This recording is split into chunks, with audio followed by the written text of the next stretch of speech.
अस्सलाम वालेकुम बच्चों, जैसा कि हम लोगों ने इसके पहले के वीडियो में हमारा साइंस हिस्सा अव्वल का जो सबक नंबर 2 अनासिर की दौरी जमातबंदी के ताल्लुक़ से दो अलग अलग साइंसदानों का ज़िक्र हमने उसमें पढ़े हुए हैं। अब आज के इस वीडियो के अंदर इंशाअल्लाह हम लोग हमारे सबक को आगे की तरफ बढ़ाते हैं। जो हमारा सबक है अनासिर की दौरी जमातबंदी, जिसका नाम है पीरियोडिक क्लासिफिकेशन ऑफ एलिमेंट्स। उसी के अंदर अगले जो हमारे साइंसदान हैं जिनका नाम है मेंडलीफ, नाम याद रखना है आप लोगों को। पहले साइंसदान का नाम हमने पढ़े थे दुबे राइनर, उसके बाद में न्यूलैंड मुसम्मन, अब उसके बाद में हमारे पास तीसरे साइंसदान हैं जिनका नाम है मेंडलीफ। मेंडलीफ का दौरी कुलिया उसे कहा जाता है। तो देखेंगे हम लोग ने मेंडलीफ ने अनासिर की जमातबंदी करने के लिए किन किन वजूहात को दुनिया वालों के सामने पेश किया। एक बात उसमें पहले ये याद रखना है आपको कि मेंडलीफ के दौर में 63 अनासिर वजूद में आ चुके थे। कितने अनासिर? मेंडलीफ के दौर में 63 अनासिर वजूद में आ चुके थे और उन्होंने इन तमाम अनासिरों की दर्जाबंदी की और इन अनासिरों को उनकी सऊदी तरतीब में रखा हुआ है। किस तरह से रखा हुआ है? सऊदी तरतीब, यानी कि चढ़ती हुई तरतीब को कहा जाता है। तो इस बिना पर उन्होंने अनासिर की दर्जाबंदी की और मेंडलीफ ने कहा कि अनासिरों की दर्जाबंदी करने के लिए उन अनासिरों की जोहरी कमियत की क्या है? बुनियादी ज़रूरत है। जैसा कि दुबे राइनर ने कहा कि अनासिर की दौरी जमातबंदी करने के लिए जोहरी कमियत बुनियादी ज़रूरत है। उसके बाद में न्यूलैंड ने भी वही कहा कि अनासिर की जमातबंदी करने के लिए जोहरी कमियत ही ज़रूरी है। उसी तरह हमारे तीसरे साइंसदान ने भी यानी कि मेंडलीफ ने भी कहा कि अनासिरों की जमातबंदी करने के लिए उन अनासिरों की जोहरी कमियत ही बुनियादी ज़रूरत है। और इसके अलावा मेंडलीफ ने यह भी कहा कि जमातबंदी करने के लिए सिर्फ जोहरी कमियत ही नहीं बल्कि उन अनासिरों के कीमियाई खवास और तबई खवास भी हमको मालूम होना ज़रूरी है। तो इन तीन चीज़ों को ध्यान में रखते हुए मेंडलीफ ने अनासिरों की जमातबंदी की। एक मरतबा मैं फिर वापस से दोहरा रहा हूँ, मेंडलीफ के वक्त में 63 अनासिर वजूद में आ चुके थे और उन्होंने इन 63 के 63 अनासिरों की जमातबंदी की और अनासिरों को उन्होंने उनकी सऊदी तरतीब में रखा, यानी कि चढ़ती हुई तरतीब में रखा। और मेंडलीफ ने कहा कि अनासिरों की जमातबंदी करने के लिए उन अनासिरों की जोहरी कमियत ही बुनियादी ज़रूरत है और इसके अलावा उन अनासिरों के कीमियाई खवास और तबई खवास भी ज़रूरी है। चलते हम लोग आगे, मेंडलीफ ने अपने दौरी जदोल के अंदर और क्या बयान किया है। तो देखेंगे हम लोग पहले मेंडलीफ का दौरी जदोल कैसा था। तो मेंडलीफ के दौरी जदोल में 7 उफ़क़ी कतारें हैं। कितनी उफ़क़ी कतारें हैं? 7 उफ़क़ी कतारें। उफ़क़ी यानी कि ऐसी आड़ी कतारें हैं जिन्हें कहा गया है उफ़क़ी, जिन्हें नंबर दिया गया है 1 से लेकर 7 तक के नंबर दिए गए हैं। इसको उन्होंने कहा है दौर। क्या कहा है? दौर कहा है। मेंडलीफ के दौरी जदोल में 7 उफ़क़ी कतारें हैं जिन्हें नंबर दिया गया है 1 से लेकर 7 तक और उन उफ़क़ी कतारों को नाम दिया गया है दौर कहा गया है। और इसी के साथ मेंडलीफ के दौरी जदोल में 8 उमूदी सुतून हैं। जैसा ये 7 उफ़क़ी कतारें हैं उसी तरह 8 उमूदी सुतून हैं जिन्हें नंबर दिया गया है 1 से लेकर 8 तक नंबर दिए गए हैं। इन्हें कहा गया है ग्रुप। क्या नाम दिया गया है? ग्रुप नाम दिया गया है। और इस दौरी जदोल में 63 अनासिरों को उनकी जोहरी कमियत के बिना पर तरतीब दिया गया और उनकी जमातबंदी की गई। चलते हैं आगे, मेंडलीफ के दौरी जदोल के अंदर कुछ खामियां नज़र आने लगी और कुछ खूबियां भी नज़र आने लगी। यानी कि जब उन्होंने दौरी जदोल तैयार किया उसके अंदर कुछ ऐसी चीज़ें भी वाज़ेह होने लगी जो उस वक्त मालूम न थी। मिसाल के तौर पर अगर हम लोग यहाँ पर देखेंगे तो हमारे पास एक नया सवाल यहाँ पर आता है कि मेंडलीफ के दौरी जदोल की खूबियाँ और खामियाँ। इम्तिहान में आप लोगों को ऐसा सवाल पूछा जा सकता है कि मेंडलीफ के दौरी जदोल की खूबियाँ बयान कीजिए या तो फिर मेंडलीफ के दौरी जदोल की खामियां बयान कीजिए। तो हम लोग देखते हैं, पहले हम लोग देखेंगे कि मेंडलीफ के दौरी जदोल की खूबियां क्या है, यानी कि उनके दौरी जदोल में ऐसी कौन सी बातें थी जो सही साबित हुई। तो हम लोग यहाँ पर देखेंगे सबसे पहले मेंडलीफ के दौरी जदोल की खूबियां। मिसाल के तौर पर देखेंगे हम लोग यहाँ पर नंबर 1 खूबी देखेंगे हम लोग, खवास के मुताबिक ऐसे अनासिर जिनकी जौहरी कमियत की दोबारा जांच की गई और उन अनासिरों को एक ख़ास मुकाम दिया गया। यानी कि क्या किया गया है कि ख़वास के मुताबिक दौरी जदुल में मुनासिब जगह देने के लिए उन अनासिरों की जौहरी कमियत की जांच की गई और उनको दुरुस्त किया गया और उसके बाद में उन अनासिरों को मेंडलीफ के दौरी जदुल में एक ख़ास मुकाम दिया गया। मिसाल के तौर पर अगर हम लोग बेरिलियम की बात करेंगे तो जिसकी जौहरी कमियत पहले 14.09 थी, जिसको दुरुस्त कर 9.4 बनाया गया और मेंडलीफ के दौरी जदुल में उसे एक ख़ास मुकाम दिया गया। तो ये मेंडलीफ के दौरी जदुल की पहली खूबी थी, यानी कि ख़वास के मुताबिक दौरी जदुल में अनासिरों को एक ख़ास मुकाम देने के लिए उनकी जौहरी कमियतों को पहले जांचा गया और उनको दुरुस्त किया गया, फिर उनको एक ख़ास मुकाम दिया गया। तो ये हमारे मेंडलीफ के दौरी जदुल की पहली खूबी हुई। दूसरी खूबी की तरफ हम लोग चलते हैं। मेंडलीफ के दौर में ऐसे अनासिर जो उस वक्त तक दरियाफ्त नहीं हुए थे, ज़रा गौर से सुनेंगे आप लोग कि वो अनासिर जो मेंडलीफ के वक्त में दरियाफ्त नहीं हुए थे, लेकिन मेंडलीफ ने उन अनासिरों की पेशन गोई की। पेशन गोई यानी कि क्या, उन्होंने पहले ही बताया कि कुछ ऐसे अनासिर वजूद में आएंगे, उनके कीमियाई ख़वास ये होंगे, उनकी जौहरी कमियत ऐसी होंगी, तो इन अनासिरों को एक मुकाम दिया गया और उन्होंने अपने दौरी जदुल में उन अनासिरों के लिए खाली जगह छोड़ दी थी। तो ये मेंडलीफ की दूसरी खूबी कहलाती है। एक मरतबा मैं दोहरा रहा हूँ, मेंडलीफ ने अपने दौरी जदुल में खाली मुकामात छोड़े थे, यानी कि खाली जगह छोड़ दी थी उन अनासिरों के लिए जो अनासिर उस वक्त तक वजूद में नहीं आए थे, और उन्होंने उन अनासिरों को बितरतीब नाम दिया। एक का बोरॉन, एक का एल्यूमिनियम और एक का सिलिकॉन। नाम याद रखेंगे आप लोग, एक का बोरॉन, एक का एल्यूमिनियम और एक का सिलिकॉन।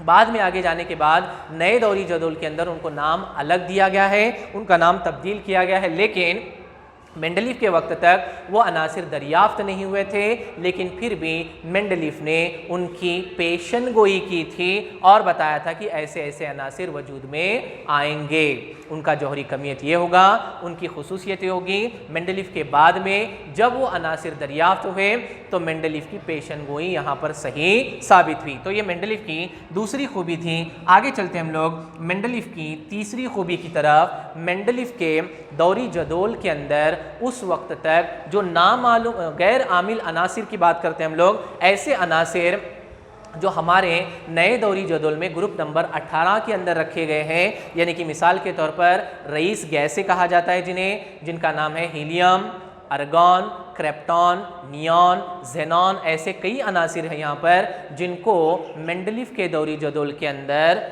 मेंडलीफ के दौरी जदुल की तरमीम करने की बजाय उनको एक ख़ास मुकाम पर रखा गया, यानी कि मेंडलीफ के दौरी जदुल को वहाँ पर डिस्टर्ब नहीं करना पड़ा। जैसे कि वैसे उन अनासिरों को मेंडलीफ के दौरी जदुल के बाद में एक ख़ास मुकाम दिया गया। ये भी मेंडलीफ की एक खूबी साबित हुई, यानी कि गैर आमिल अनासिर यानी कि रईस गैसें जो उस वक्त तक दरियाफ्त नहीं हुए थे, जिनकी दरियाफ्त बाद में हुई, बाद में दरियाफ्त होने के बाद भी मेंडलीफ के दौरी जदुल में बिना किसी तरमीम के उन अनासिरों को एक मुकाम पर रखा गया। ये भी मेंडलीफ की क्या साबित हुई, एक खूबी साबित हुई। चलते हैं अभी ऐसी खूबियों के साथ उन दौरी जदुल के अंदर कुछ खामियां भी पाई गई। तो क्या खामी है, सबसे पहली हम लोग यहाँ पर खामी देखेंगे जिसे कहा गया है मेंडलीफ की दौरी जदुल की खामियां। इम्तिहान में ये भी सवाल पूछा जाता है कि मेंडलीफ के दौरी जदुल की खामियां बयान कीजिए। तो हम लोग पहली खामी यहाँ पर देखते हैं कि मेंडलीफ ने अपने दौरी जदुल के अंदर क्या खामी की। तो नंबर 1 पर है यहाँ पर कोबाल्ट और निकल के ताल्लुक से दो ऐसे अनासिर जिनकी जौहरी कमियत मसावी है।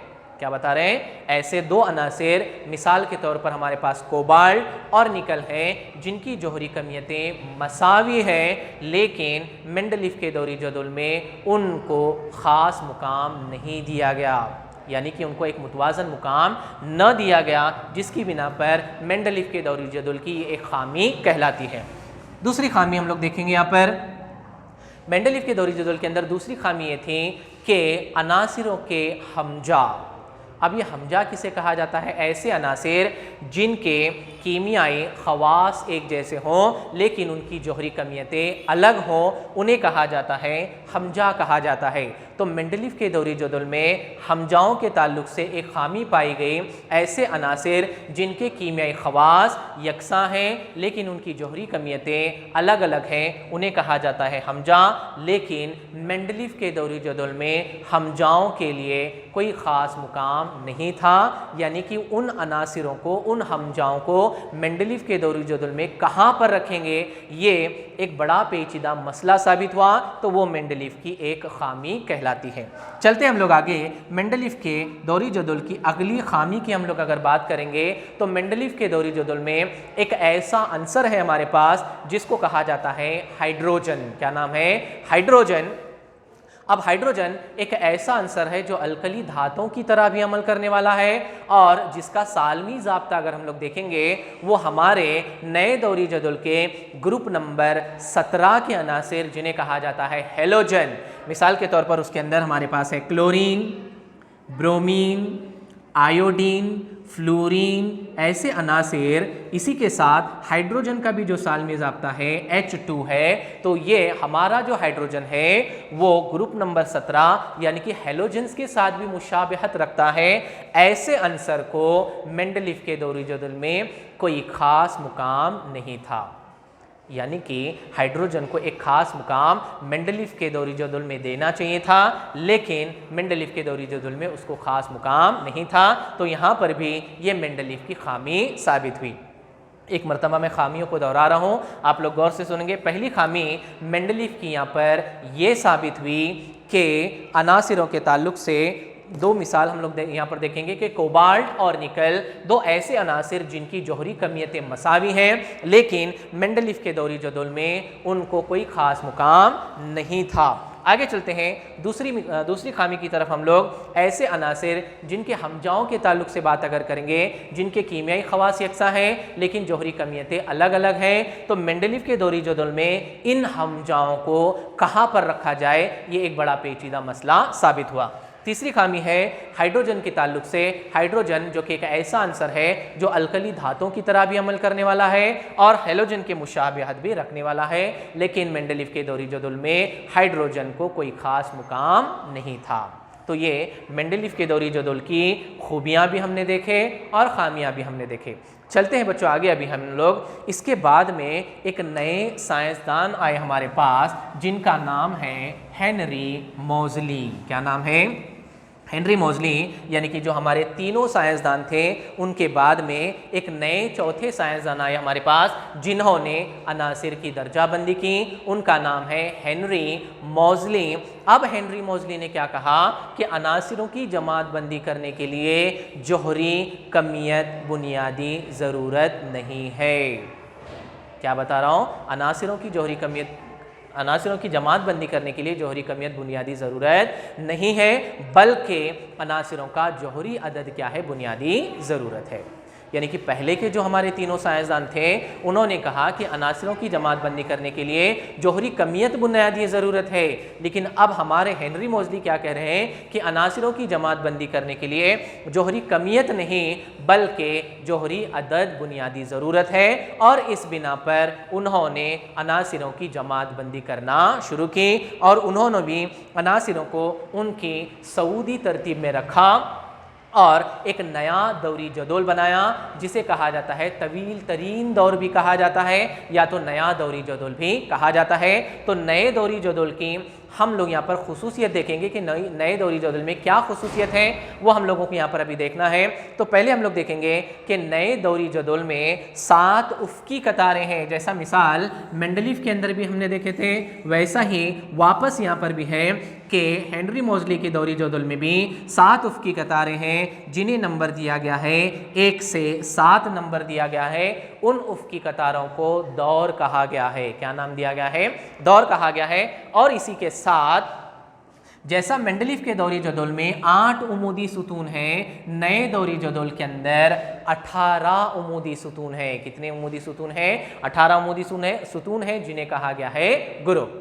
याद रखेंगे 7 उफ़क़ी कतारें हैं जिन्हें दौर कहा गया है और 18 उमूदी सुतून हैं जिन्हें ग्रुप कहा गया है। इस बिना पर हेनरी मौजली ने अनासिरों की जमातबंदी उनकी जोहरी अदद की बिना पर करना शुरू किया और उन्होंने तमाम अनासिरों को सऊदी तरतीब में रखा। अब तक 118 अनासिर हमारे पास वजूद में आ चुके हैं और इन तमाम अनासिरों की जमातबंदी इस नए दौरी जदुल के अंदर की गई है। चलो चलते हैं हम लोग आगे। नए दौरी जदुल की और खुसूसियत के बारे में हमको यहाँ पर अभी पढ़ना है। तो सबसे पहले हम उसके अंदर ये खुसूसियत देखेंगे कि नए दौरी जदुल को ब्लॉक के हिसाब से भी क्या किया गया है, बांटा जा चुका है। किसके हिसाब से? ब्लॉक के हिसाब से। तो नए दौरी जदुल को बड़े बड़े 4 ब्लॉक के अंदर बांटा गया है। तो सबसे पहला ब्लॉक है हमारे पास S, P, D और F है। याद रखेंगे आप लोग, S, P और D है। अब इसके अंदर कौन कौन से ब्लॉक के अंदर कौन कौन से अनासिर हैं वो हम लोग देखेंगे। यहाँ पर S ब्लॉक जो है वो ग्रुप नंबर 1 से 2 तक के जो अनासिर हैं, क्या बात कर रहा हूँ मैं, ग्रुप नंबर 1 से लेकर 2, यानी कि जो 2 ग्रुप है हमारे पास, उन दोनों ग्रुप के अनासिरों को S ब्लॉक में रखा गया है। चलते हैं आगे, हम लोग बात करते हैं P ब्लॉक की। ग्रुप नंबर 13 से लेकर ग्रुप नंबर 18 जो है हमारे पास, किसकी बात कर रहे हैं हम लोग? P ब्लॉक की बात कर रहे हैं। ग्रुप नंबर 13 से लेकर 18 जो है वो P ब्लॉक के अनासिर कहलाते हैं। उसके बाद में आते हैं हम लोग D ब्लॉक के अनासिर, जो ग्रुप नंबर 3 से लेकर 12 तक हमारे पास मौजूद हैं। और F ब्लॉक जो है उसके अंदर लैंथेनाइड और एक्टेनाइड ऐसे 2 अलग अलग हमारे पास दौर बनाए गए हैं दौरी जदुल के नीचे, जिन्हें नाम दिया गया है लैंथेनाइड और एक्टेनाइड। वो ब्लॉक F के साथ ताल्लुक रखते हैं। तो इस तरह 4 अलग अलग ब्लॉकों के अंदर हमारे तमाम अनासिरों को बांटा गया है। S ब्लॉक के अनासिर ग्रुप नंबर 1 से 2 के अंदर है। P ब्लॉक के अनासिर ग्रुप नंबर 13 से लेकर 18 के अंदर है। D ब्लॉक के अनासिर ग्रुप नंबर 3 से लेकर 12। और दौरी जदुल के नीचे बिल्कुल 2 अलग अलग दौर बनाए गए हैं। एक दौर का नाम है लैंथेनाइड और दूसरे दौर का नाम है एक्टेनाइड, जिन्हें कहा गया है F ब्लॉक के अनासिर कहा गया है। तो इस तरह 4 अलग अलग ब्लॉकों के अंदर अनासिरों को बांटा गया है और उनकी दर्जाबंदी की गई है। चलते हैं और अगली खुसूसियत के बारे में हम लोग देखेंगे कि नए दौरी जदुल के अंदर अगर हम लोग बात करते हैं धातों की, अधातों की और धातु नुमाओं की अगर हम लोग बात करते हैं, तो नए दौरी जदुल के अंदर दाएं तरफ से अगर हम लोग देखेंगे तो वहाँ पर तमाम की तमाम अधातें हैं और बाएं तरफ से अगर हम लोग देखेंगे तो वहाँ पर धातें हैं। और दरमियानी हिस्से के अंदर अगर देखेंगे तो वहाँ पर कुछ धातें भी हैं और कुछ अधातें भी हैं और कुछ मिली जुली हुई धातें भी हमको नज़र आती हैं। ये अगली खुसूसियत। इसके आगे और हम लोग खुसूसियत देखेंगे। अब खुसूसियत हमको देखना है उनके जोहरी जसामत के ताल्लुक से। अब ये जोहरी जसामत क्या है हम लोग ये आगे पढ़ेंगे। फिलहाल हम लोग इनकी खुसूसियत के अंदर अगर यहाँ पर देखेंगे कि ग्रुप के अंदर जोहरी जसामत किस तरह से बदलती हुई गई और उनकी खुसूसियत क्या है, देखेंगे हम लोग खुसूसियत। नए दौरी जदुल के अंदर ग्रुप में जब हम ऊपर से नीचे जाएंगे, यानी कि मिसाल के तौर पर अगर हम लोग ग्रुप नंबर 1 देखते हैं तो ग्रुप नंबर 1 के अंदर यहाँ पर सबसे पहला आंसर अगर हमारे पास देखेंगे हाइड्रोजन है, दूसरा आंसर अगर हम लोग देखेंगे लिथियम है और तीसरा आंसर अगर हम लोग देखेंगे सोडियम है। तो हम बात कर रहे हैं जोहरी जसामत के ताल्लुक से।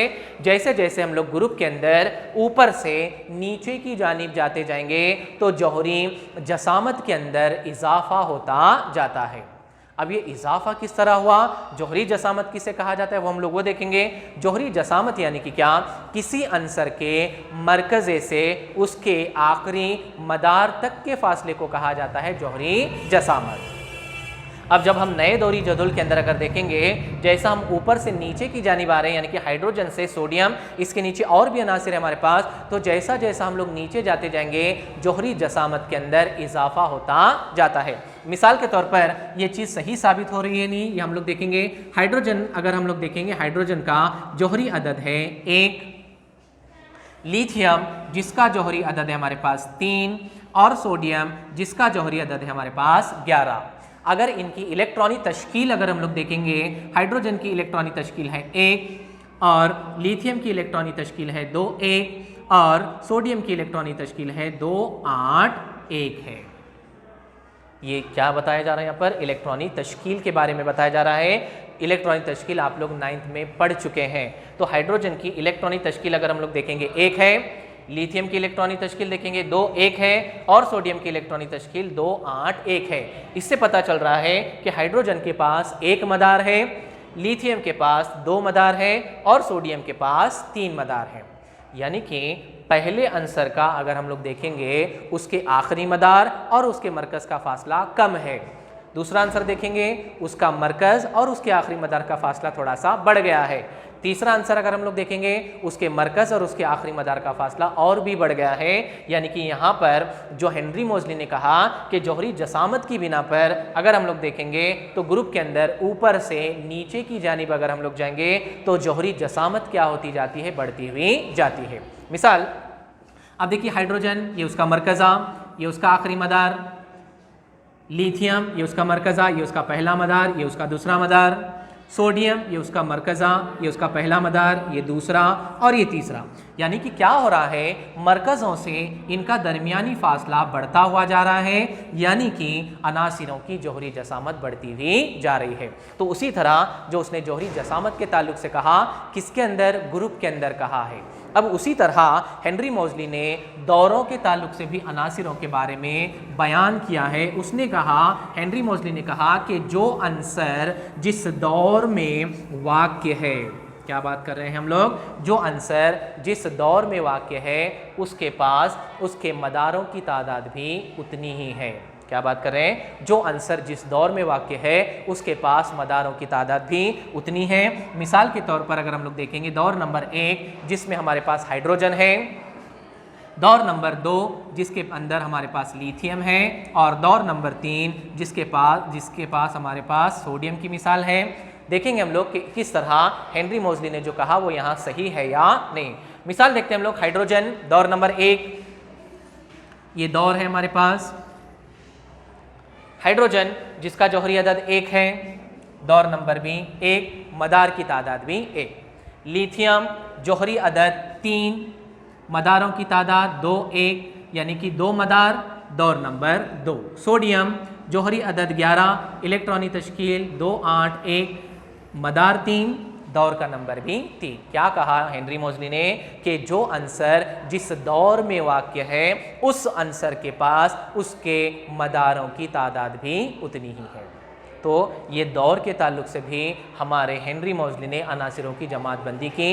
इसके अलावा उन्होंने उबूरी अनासिर और दाखिली उबूरी अनासिरों के बारे में भी बयान किया। उन्होंने कहा कि दौरी जदोल के अंदर उबूरी अनासिर भी हैं और दाखिली उबूरी अनासिर भी हैं। अब उबूरी अनासिर किसे कहा जाता है? ऐसे अनासिर जिनके आखिरी मदार नामुकम्मल हो उनको कहा जाता है उबूरी अनासिर, और दाखिली उबूरी अनासिर यानी कि ऐसे अनासिर जिनके आखिरी 2 मदार नामुकम्मल हो उन्हें कहा जाता है दाखिली उबूरी अनासिर। तो इस तरह हेनरी मोज़ली ने भी तमाम अनासिरों की दर्जाबंदी की और उन्होंने अनासिरों के अलग अलग खुसूसियत भी बयान किए, उनके जौहरी जसामतों के ताल्लुक से, उनके दौर के ताल्लुक से, उनके ग्रुप के ताल्लुक से, उनके ब्लॉक के ताल्लुक से, ऐसे कई खुसूसियत उन्होंने हमारे सामने पेश किए। तो ये तमाम खुसूसियत आप लोगों को याद रखना है, पढ़ना है, और अगर इसमें से कुछ नहीं समझ में आता है तो आप लोग मुझे कमेंट्स बॉक्स में भेज सकते हैं। आज के लिए इतना काफ़ी है। अगले वीडियो के अंदर इंशाल्लाह हम लोग हमारा अगला सबक देखेंगे।